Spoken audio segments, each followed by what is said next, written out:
ಪ್ರಿಯರೇ, ದಿನದ ಬದುಕಿಗೊಂದು ಕ್ರಿಸ್ತನ ಈ ದನಿ ನಮ್ಮೆಲ್ಲರಿಗೂ ಪ್ರೇರಣೆ ಆಗಲಿ. ಪೂಜಾ ವಿಧಿಯ ಪಾಸ್ಕ ಕಾಲದ 5ನೆಯ ವಾರ, ಮೇ 24, 2025 ಶನಿವಾರ. ಸಂತ ಯೋವಾನನು ಬರೆದ ಪವಿತ್ರ ಶುಭ ಸಂದೇಶದಿಂದ ವಾಚನ. 15ನೆಯ ಅಧ್ಯಾಯ 18ರಿಂದ 21ರವರೆಗಿನ ವಚನಗಳು. ಆ ಕಾಲದಲ್ಲಿ ಯೇಸು ತಮ್ಮ ಶಿಷ್ಯರಿಗೆ ಹೀಗೆಂದರು: ಲೋಕವು ನಿಮ್ಮನ್ನು ದ್ವೇಷಿಸಿದರೆ ನನ್ನ ಮೇಲೆ ಅದಕ್ಕೆ ಮೊದಲೇ ದ್ವೇಷವಿತ್ತೆಂಬುದನ್ನು ನೆನಪಿನಲ್ಲಿಡಿ. ನೀವು ಲೋಕದ ಕಡೆಯವರಾಗಿದ್ದರೆ ಲೋಕವು ನಿಮ್ಮನ್ನು ತನ್ನವರೆಂದು ಮಮತೆಯಿಂದ ಕಾಣುತ್ತಿತ್ತು. ನೀವಾದರೋ ಲೋಕದ ಕಡೆಗೆ ಸೇರಿದವರಲ್ಲ. ನಾನು ನಿಮ್ಮನ್ನು ಆರಿಸಿಕೊಂಡಿರುವುದರಿಂದ ನೀವು ಲೋಕದಿಂದ ಬೇರ್ಪಟ್ಟಿದ್ದೀರಿ ಎಂದೇ ಲೋಕಕ್ಕೆ ನಿಮ್ಮ ಮೇಲೆ ದ್ವೇಷವಿದೆ. ಧಣಿಗಿಂತಲೂ ದಾಸನು ದೊಡ್ಡವನಲ್ಲವೆಂದು ನಾನು ನಿಮಗೆ ಹೇಳಿದ್ದನ್ನು ನೆನಪಿಗೆ ತಂದುಕೊಳ್ಳಿ. ನನ್ನನ್ನು ಅವರು ಹಿಂಸೆಗೆ ಗುರಿ ಮಾಡುವರು.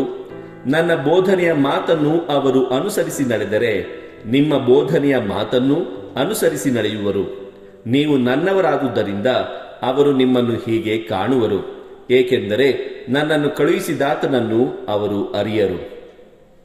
ಪ್ರಭುವಿನ ಶುಭ ಸಂದೇಶ. ಕ್ರಿಸ್ತರೇ, ನಿಮಗೆ ಸ್ತುತಿ ಸಲ್ಲಲಿ. ಚಿಂತನೆ: ನಾವು ಯಾರ ಕಡೆಗೆ ಸೇರಿದ್ದೇವೆ? ಪ್ರಭು ಯೇಸು ಕ್ರಿಸ್ತರಲ್ಲಿ ಆತ್ಮೀಯರೇ, ಇಂದಿನ ವಾಚನಗಳು ನಾವು ಯಾರ ಕಡೆಗೆ ಸೇರಿದ್ದೇವೆ, ಈ ಭೂಲೋಕಕ್ಕೋ ಅಥವಾ ದೇವರ ಸ್ವರ್ಗಲೋಕಕ್ಕೋ ಎಂಬುದನ್ನು ನಮಗೆ ಮನವರಿಕೆ ಮಾಡಿಕೊಡುತ್ತವೆ. ಈ ಭೂಲೋಕವು ಭಯಾನಕ ಪಾಪ ಕೃತ್ಯಗಳಿಂದ ತಲ್ಲೀನವಾಗಿ ಸತ್ಯ, ನ್ಯಾಯ, ಪ್ರೀತಿ, ಶಾಂತಿ ಮತ್ತು ಸಹೋದರತ್ವವನ್ನು ತೊರೆದಿದೆ. ಈ ಭೂಲೋಕವು ಯೇಸುವಿನ ಮೌಲ್ಯಗಳಿಗೆ ವಿರುದ್ಧವಾಗಿ ಕೆಲಸ ಮಾಡುತ್ತಿದೆ. ಈ ಕಾರಣಕ್ಕಾಗಿಯೇ ಯೇಸು ಶಿಷ್ಯರನ್ನು ಉದ್ದೇಶಿಸಿ, ನೀವು ಈ ಲೋಕಕ್ಕೆ ಸೇರಿದವರಲ್ಲ. ಹಾಗೆ ಸೇರಿದ್ದರೆ ನಿಮ್ಮನ್ನು ಈ ಲೋಕವು ಚೆನ್ನಾಗಿ ನೋಡಿಕೊಳ್ಳುತ್ತಿತ್ತು. ಆದರೆ ನೀವೆಲ್ಲರೂ ದೇವರ ಸ್ವರೂಪ ಮತ್ತು ನನ್ನ ಶಿಷ್ಯರು. ಆದ್ದರಿಂದ ಈ ಲೋಕವು ನಿಮ್ಮನ್ನು ದ್ವೇಷಿಸುತ್ತದೆ. ಇದಲ್ಲದೆ ನನ್ನನ್ನು ಹಿಂಸಿಸಿದಂತೆ ನಿಮ್ಮನ್ನು ಸಹ ಈ ಲೋಕವು ಕಷ್ಟ ಕೋಟಲೆಗಳಿಗೆ ಮತ್ತು ಹಿಂಸೆಗಳಿಗೆ ಸಿಲುಕಿಸುವುದು ಎಂಬುದಾಗಿ ಇಂದಿನ ಶುಭ ಸಂದೇಶದಲ್ಲಿ ನಮಗೆ ತಿಳಿಸುತ್ತಾರೆ. ಇದೆಲ್ಲವೂ ನಡೆಯುವಾಗ ನಾನು ನಿಮ್ಮೊಂದಿಗೆ ಇರುತ್ತೇನೆ, ಸೈರಣೆಯಿಂದಿರಿ ಎಂದು ಯೇಸು ತಮ್ಮ ಶಿಷ್ಯರಿಗೆ ಧೈರ್ಯ ತುಂಬುತ್ತಾರೆ. ಪ್ರಿಯರೇ, ನಾವು ಇಂದು ಯಾರ ಪಕ್ಷದಲ್ಲಿ ಇದ್ದೇವೆ?